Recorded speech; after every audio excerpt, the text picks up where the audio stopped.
experience, whether she did it online or in-person interview, and what are some of the questions that she will ask during her interview session. So, Miss Michelle, the floor is yours. Okay. So thank you so much, Gloria, for hosting us. It's such a good initiative to be part of and for me to share my experience with everybody else. So I'll just hit right into the tips that I've prepared for you. I think the first thing you want to do, I'm sure you've all now booked your interview dates and so forth. So you've gone through your essay again because you probably don't even remember much of the details that you wrote in your essay. So you'd want to go through your essay again. And the other thing you want to do is to check your references. If you haven't approached them yet, now is the time to approach those people you indicated are your references. And don't forget to indicate to them the requirements from Chevening. For instance, I know that the letters have to be addressed to your embassy. So make sure that the requirements that are there are in your reference letters. Also check that you've uploaded your undergraduate certificates, because I know I got a reminder in March from my embassy because I thought I had uploaded everything, only to find out one reference letter had not actually uploaded onto the system. So you want to check and check again. You can never be too sure about those things.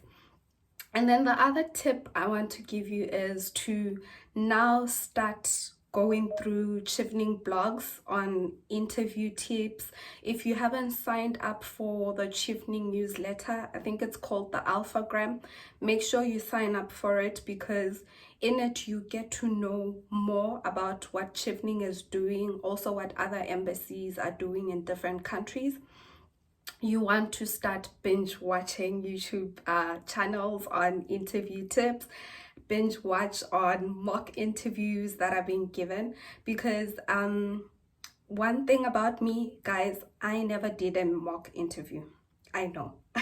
I didn't do a single mock interview, but I actually binged watched a lot of mock interviews that were being shared on YouTube. The other thing I didn't do is attend these sessions, which is, yeah, it's one of those things I'm always like, oh, thank God. I never attended these sessions, but I was very strategic. I had a strategy. I would watch a lot of YouTube channels, and then I had a document where I prepared like different questions that I would pick up from these YouTube channels. So I prepared different questions for the interview, and also started formulating answers for those questions.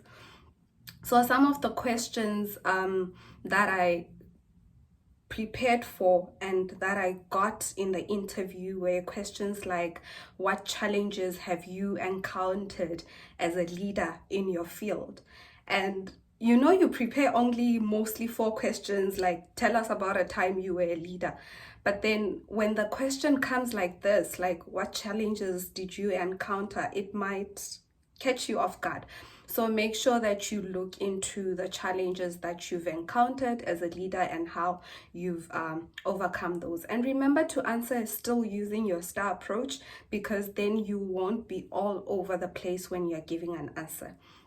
And then another question you could look into is, what if you don't get the Chevening scholarship? What is your backup plan? I know it's one of those, like, what do you mean if I don't get the scholarship? Like, I have to get the scholarship. But have an answer. You need to still show them you want to achieve your goals. Your answer needs to still indicate that even if you don't get the scholarship, your intention is to get to that end goal. So it's one of those personal questions that you need to sit down and think about. And the last question I'll just share with you is, what challenges do you think you would encounter while you're pursuing your career goals? So my answer was basically in terms of political challenges, because sometimes your end goal to be a prime minister involves getting into politics. So you need to see how to actually answer questions relating to your own goals. Okay, and then if you're going to be having an online interview, I don't know if they're still doing those, because I had mine online. You want to make sure that you are in a very quiet place where your connection is pretty good. You want to make sure that you still look good. Don't say, it's just an online interview, so I'll just rock up anyhow. You still want to show them that you've made an effort, and print out your print out your application if you want, so that you have it with you on your desk, because they might ask you for things like, please confirm your reference number, or please confirm. So you want to have those things with you, and you definitely want to have your ID or passport, depending on what they've indicated in your interview email. And I feel like I've been going on for too long. I don't know how much time I have. Gloria, do I still have time? Because I still have, I think, 3 more tips.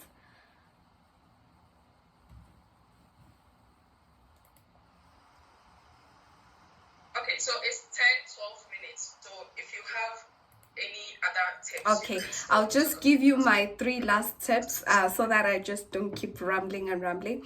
The other thing is, guys, you want to be prepared. I know most of you, just because you're in this call, I know you're very dedicated people. You all about preparation, but don't let being over prepared be a weakness as well, because then you end up sounding like a robot. You want to be prepared, but don't let being over prepared. Now you start assuming what the questions are, and you're not actually listening to what the question is. So be prepared. Being prepared helps you to be calm, so that you're not too nervous. But then again, please listen out. It's a conversation, so make sure you're listening to what the other person is saying and engaging, because it is a conversation after all. They're just trying to put a character into what you've said in your essays. And then please prepare questions for the panel, because they're going to ask you, so do you have any other questions for us? So engage while you're in the interview, so that you also know what to ask them.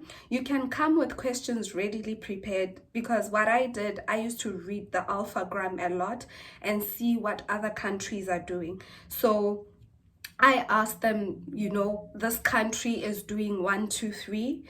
How are you also doing the same things? Like, what is your strategy in this particular topic? So you might want to come up with a question like that, or if you are so good, you ask a question based on what you've been communicating throughout your interview.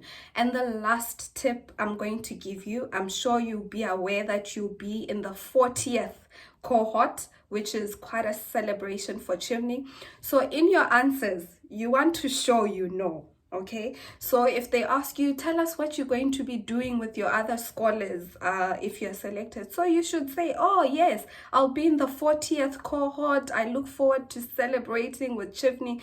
So show that you already know so much about Chevening. So Gloria, that's all from me. All right. Thank you so much, Michelle. I think you've gone into details from starting to what to expect and stuff. And mind you, guys, some of the questions are questions